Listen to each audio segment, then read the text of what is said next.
చాలా ప్రాముఖ్యమైనవండి. అందులో 3 మాటలు బ్రదర్ ఎజ్రా గారు, అలాగే బ్రదరు ప్రభుదాస్ గారు, అలాగే సిస్టర్ దీనా గారు మాట్లాడి ఉన్నారు. వారికి ప్రత్యేకంగా వందనాలు తెలియజేస్తున్నాం. 4వ మాటగా ఈ యొక్క మాట బ్రదరు రమణమూర్తి గారు మాట్లాడవలసి ఉన్నదండి. ఆయన డ్యూటీ రీత్యా కొంచెం రాలేకపోవడంతో ఆ అవకాశాన్ని నాకు ఇచ్చి ఉన్నారు. నాకు ఇచ్చిన సంఘ కాపురులకు పెద్దలకు ప్రత్యేకంగా వందనాలు తెలియజేస్తున్నాం. 4వ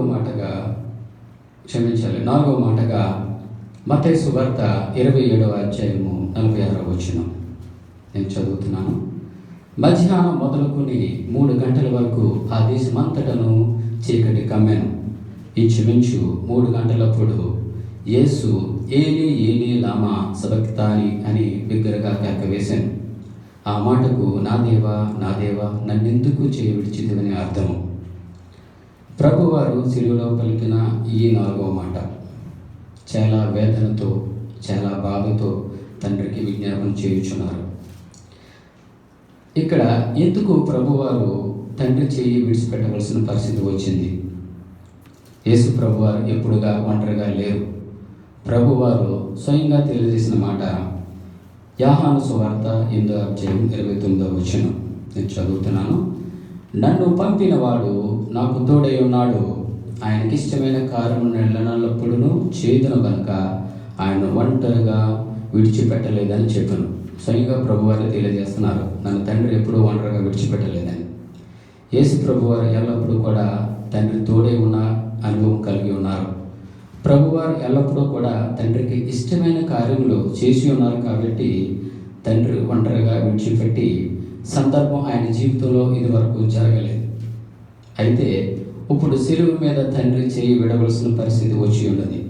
కారణం ఏమిటో తెలుసా ప్రియులారా? కారణం ఏమిటో తెలుసా? అది కారణము నువ్వు నేను. నువ్వు చేసిన పాపముల కొరకు, నేను చేసిన పాపముల కొరకు, నువ్వు చేసిన దోషముల కొరకు, నేను చేసిన దోషముల కొరకు, నువ్వు చేసిన తప్పిదముల కొరకు, నేను చేసిన తప్పిదముల కొరకు ఆయనే ప్రభువారు పాపముగా చేయబడ్డారు అని పరిశుద్ధ గ్రంథంలో రాయబడుచున్నది. 2వ కొరింథీ 5వ అధ్యాయం 21వ వచనం చదవండమ్మా. 2వ కొరింథీ 5వ అధ్యాయము 21వ వచనం. 5వ అధ్యాయము 21వ వచనం. ఎందుకనగా మనం ఆయన మందు దేవుని నీతి అగునట్లు పాపం ఎరగని ఆయనను మన కోసము పాపముగా చేశాను. పరిశుద్ధ గ్రంథంలో దేవుడు పాపిని రక్షించే దేవుడు, కానీ పాపాన్ని ద్వేషించే దేవుడు.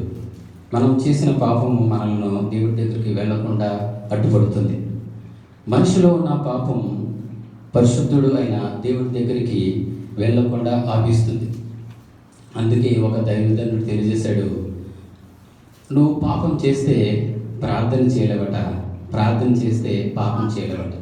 గమనించాలి మరొకసారి, నువ్వు ప్రార్థన చేస్తే పాపం చేయలేవట, ప్రార్థన చేస్తే పాపం చేయలేవట. ప్రియురాల ఈ యొక్క రాత్రికాల సమయంలో మనం ఎందులో ఉన్నామో గమనించాలి. ఇక్కడ యేసు ప్రభు వారు మానవాళి యొక్క పాపం అంతటిని తనపై వేసుకుని, మానవాళి యొక్క శాపాన్ని అంతటిని తనపై వేసుకుని, తన ముందు బ్రతుకు వ్యక్తులకు, అంటే తన ముందు బ్రతికే మనుషులకు, తన తర్వాత బ్రతికే మనుషుల కొరకు ఆయన ప్రభువారు సంపూర్ణమైనటువంటి ప్రాయశ్చిత్తం చేసి ఉన్నారు. దేవుడు ఎప్పుడైతే మనం చేసిన పాపం అన్నిటినీ ఆయన పైన మోపాడో, ఎప్పుడైతే క్రీస్తు మన కోసం మనం చేసిన పాపం అన్నిటిని బట్టి పాపం చేయబడ్డాడో, పరలోకంలో ఉన్న తండ్రి చేయి విడిచిపెట్టవలసి వచ్చింది. ఎందుకంటే ఆయన నీ చెయ్య నా చెయ్య పట్టుకోవడానికి తన ప్రియ కుమారుడిని చెయ్య విడిచిపెట్టవలసి వచ్చింది. ఈ రాత్రికాల సమయంలో ప్రియ సహోదరులారా, ఇంకా మీరు పాపంలో ఉన్నారా? ఇంకా లోక సంబంధమైన విషయాల్లో మునిగి ఉన్నారా? ఇదిగో ప్రియులారా, ఇది మంచి అవకాశము. నిన్ను పాపం నుండి లేవనెత్తడానికి, దోషం నుండి కాపాడడానికి, శాపం నుండి విముక్తి చేయడానికి తండ్రి అయిన దేవుడు తన ప్రియ కుమారుడిని చేయి విడవలసి వచ్చింది. నీ చెయ్యి లేవనెత్తడానికి తన కుమారుడిని చేయి విడవలసి వచ్చింది. పరలోకమందున్న తండ్రిని చేయి పట్టుకోవడానికి ఈ రాత్రి కాలశ్రమంలో ఇష్టపడుతున్నాడు. పాపాన్ని విడిచిపెట్టి నువ్వు ఆయన చేయిని పట్టుకోవడానికి సిద్ధంగా ఉన్నావా? నీ చెయ్యి నా చెయ్యి పట్టుకోవడానికి తన కుమారుని చేయి విడవలసి వచ్చింది. చాలా వేదంతో చెప్తున్నాడు, నా దేవా నా దేవా నన్నెందుకు చేయి విడిచితివి అని తండ్రికి విజ్ఞాపన చేయుచున్నాడు. ఇది 4వ మాట, ప్రభువు శిలువలో పలికిన మాట. మీ అందరికీ వందనాలు.